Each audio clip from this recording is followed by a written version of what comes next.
being high functioning in society is a poor indicator of someone's connection with truth.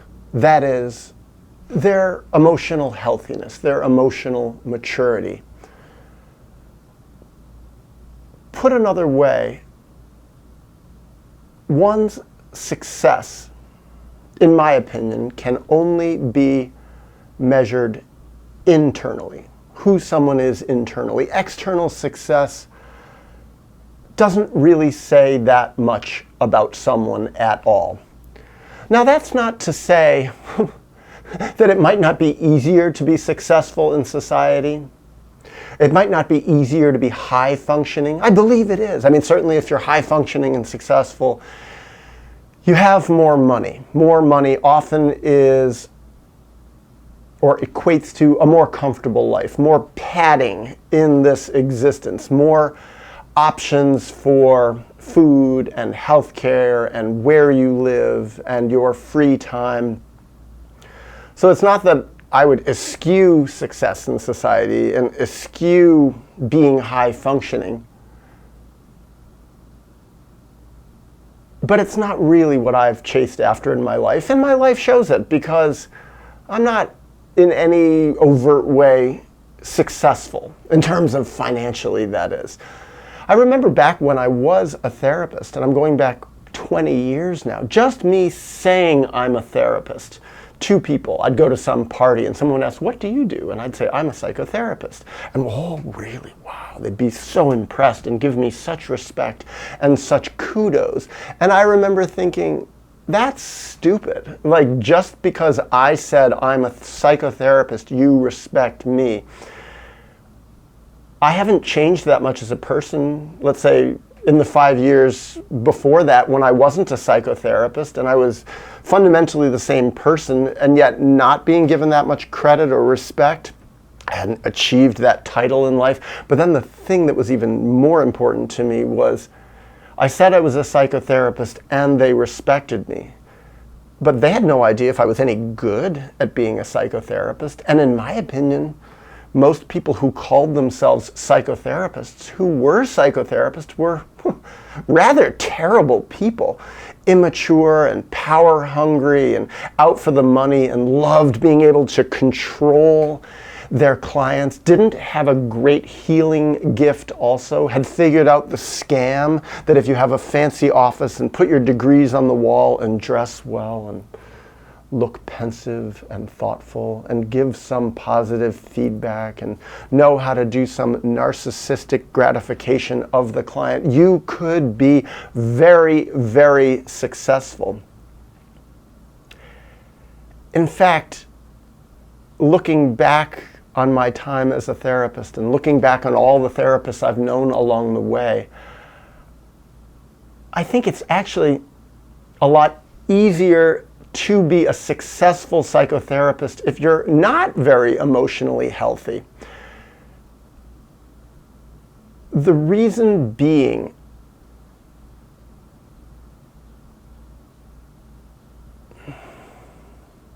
we live in a world, a society, all the societies of the world perhaps to some degree, that don't value honesty. They value putting Humpty Dumpty back together again. Getting someone to be functional is the goal of psychotherapy, not to know themselves. And for a psychotherapist who holds it in high value for people to know themselves, and yes, I believed in helping people function better to the degree that they wanted to, but more so, I wanted people to help people know themselves. That's something that I held more important in my own life than anything. Knowing the truth of myself, being consonant with the truth of myself, and all else that I might do or accomplish or be out in the world was going to come from that. And for me, that came from healing my childhood traumas, casting off the lies that had been forced on me in my family system, in my school system, in my society, but primarily in my family system from my parents. Breaking away from them was something key for me to know myself. I didn't get help to do this in psychotherapy. In fact, my experience with multiple psychotherapists before I became a therapist and during my time as a therapist was that they weren't interested in this value of mine. They hadn't done it themselves. They were more interested in symptom checklists and fixing me. Sorry, it sounds like there's an ambulance going by outside. Sometimes this happens when I'm recording videos, and I take it as a sort of interesting metaphor in some way or other. Fix the problem quick, put it back together, staunch the bleeding. And that's what I think a lot of psychotherapists are trying to do. Make people look normal again, help their relationships function again, help them forgive their traumatizers so they can go back to their families and fit in, help them put on a fancier face in society, push down the anxiety, push down the sadness, push down the memories, take pills to help the memories and the feelings and the anxiety go away. Not learn how to sleep in a healthy way, but take pills to go to sleep. I saw certainly a lot of that as a therapist. The goal of therapists, again, in general, the goal of the psychiatric field in general, help people function at a higher level. No real mention of truth. That's not a goal or a value of psychotherapy, of society. Yes, there might be some lone random individuals in that world who really value those things, but my experience is I haven't met many. And then outside of the psychotherapy world, perhaps it's even worse. It's like, how do people make a lot of money? Most of the people I know who have made a lot of money, to some degree or other, have done it at the expense of others. Capitalizing on others' weaknesses, capitalizing on others' vulnerabilities, capitalizing on others' very, very hard work, doing it through investing types of methods where they win but someone else doesn't win. Is that a good thing? Is that a sign of maturity and healthiness, equality within? I don't really think so. And then there's another thing I've seen in our world, when people become high functioning, when they're considered successes in the world, something happens to their mind. I've seen it again and again with people, especially people I grew up with who were just average people, or maybe even people who had a lot of problems and had low self-esteem, but had some talent that they were able to capitalize on, and they figured out how to become successful in the adult world, successful in society, but all of their immature, troubled, traumatized sides, they didn't fix it all. They never dealt with it. What I've seen with such people, again and again and again, is their external success allows them, becomes a vehicle by which they can deny what's going on the inside. They live through this patina of having made it in the world. They're very proud of having made it, but often they don't have any connection with their weak little immature sides. It's still in there. It's still just below the surface, seething sometimes. Sometimes it pops out in their relationships with their partners or with their children or in their addictions. But, well, their goal often is to keep it pushed down. And sometimes these very people can go around dispensing wisdom and advice on life and how to be a mature person, which really shows me that they have used their success to lose themselves. And some of these people, sometimes I have seen it, starting out very wounded, pained, hurt people with low self-esteem, finding some channel to become very successful in society through their work, yet something goes wrong and they lose it, and all the external success and the high functioning go away, and what's left is that deeply pained, wounded person underneath it, the person that was always there. And their true self in a way. Well, not their true self is under that, some beautiful true part of themselves, but the truth of how messed up they are comes out. And it's a very dangerous time in such people's lives, a very vulnerable time. Some people I have seen, a rare few, taken this horrible pain and low functioning and vulnerability and confusion and start to make sense of it, use it to explore themselves and to build up a new real self, healing traumas, valuing truth, valuing their memories, valuing their feelings, honesty, journaling, even really getting to know who they are and grieving what they went through.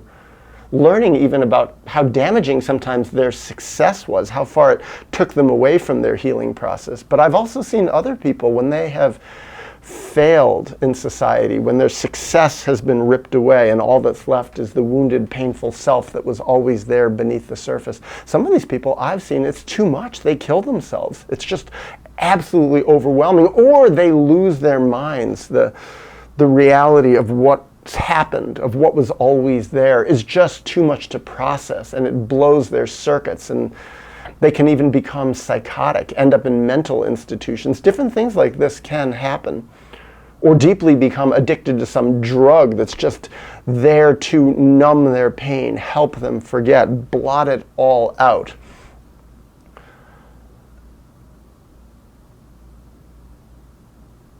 Yet I think of myself having, in a way, succeeded as a psychotherapist. Also, I made films after I was a psychotherapist, and they were successful. Filmed, screened all over the world, translated into lots of languages, had an effect over quite a number of lives. I remember one time, this is going back 12, 13, 14 years, a friend of mine in Sweden who had seen my films, who had promoted them, shared them around, told me, she said, Daniel, she goes, if you never do anything else again in your life, just remember you have succeeded.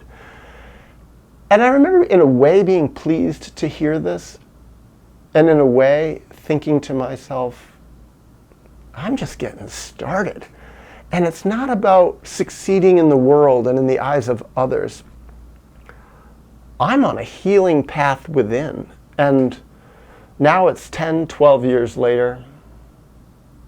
I'm not successful externally like I was back then, not making so much money as I was back then, not having a high-functioning normal life like I did back then. But I've grown more. I have healed more.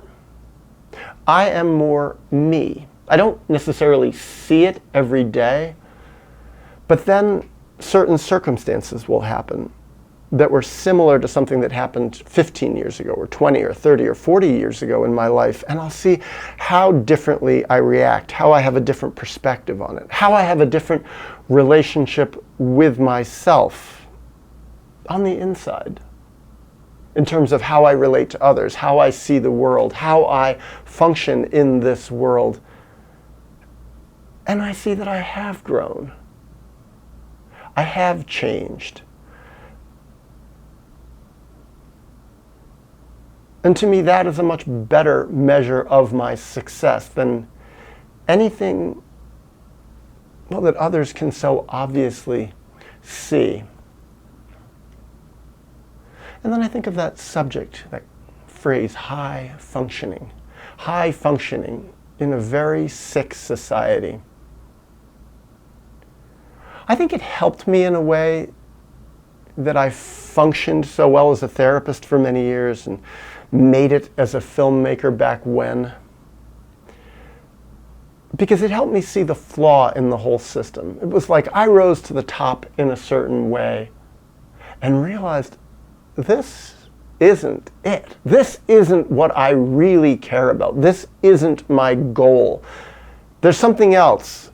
And that something else is inside. That's really what I care about much, much more. And that, having succeeded externally, is what I realize I really want to focus on. And what I see so often is the people who succeed in the world and make all the money and are the high-functioning, quote, important people. often they become addicted to that high functioning because they are living through that gloss of success, that patina of success, in lieu of having a connection with who they really are. So in a way, they're going to be lucky if their high functioning fails. Yeah, it might be horrible, but maybe if it fails slowly, if they have some sort of support network that can help catch them, that they somehow find some real allies in some way in the world who can see the truth of them, if their externals all fail, if they have a strong enough core on the inside to love themselves when the world no longer cares about them, sees them, loves them, knows them, respects them, speaks well of them, honors them. I think in a way you kind of have to fail to really connect with the truth within and grow. I failed in my family system with my parents because I didn't live up to their expectations. I had to do it to get away from them, to connect with the truth of me. That was the greatest crime of my family system, the internal connection with me. And that's where my life has taken me, on this deep inward path. And part of the big value I get out of that, just aside from having more of a self, is that I have something to share.